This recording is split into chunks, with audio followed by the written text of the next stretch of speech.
So here it is, more than 80 pages that make up what is officially called the Economic and Trade Agreement between the United States of America and the People's Republic of China. This is also known as Phase 1 of the U.S.-China trade deal. It comes after 18 months of the trade war that's dragged on between the two countries, the world's two largest economies.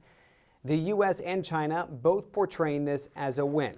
This, of course, happened in Washington, D.C., the signing, and President Donald Trump calling it essentially the biggest thing to happen between the two countries, saying that this is going to allow for greater cooperation. Now, the details vary as to what topics they cover. I mean, they're quite wide-ranging, if you will. They go from massive purchases that China promises to make of U.S. goods, some $200 billion worth that cover agriculture, manufacturing, the service industry, as well as energy.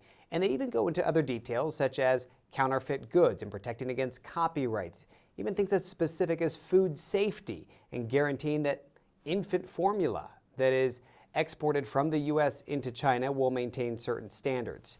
Now, Liu He, the vice premier representing the Chinese delegation, invoked the words of President Xi Jinping. He read a letter that essentially showed that President Xi was proud with this moment, that he felt like this likewise was a success, and saying that it'll lead to greater cooperation between the two countries, and saying that it's a win not only for the U.S., not only for China, but also for the world. But it is also worth noting that President Xi said that he hopes that Chinese companies will be treated fairly going forward.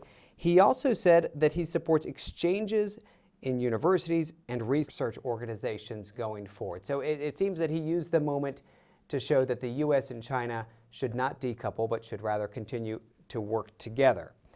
Chinese state media aired this live as it took place. This signing happened in the middle of the night here, 2 a.m., and yet they felt like it was worth broadcasting to the People's Republic. It shows that they feel like this likewise is a positive movement and that they hope to now move forward with Phase 2. Phase 2 will likely include more structural issues that could be a little bit more problematic in coming to an agreement on. President Trump has even suggested that it could go well beyond the 2020 election. David Culver, CNN, Beijing.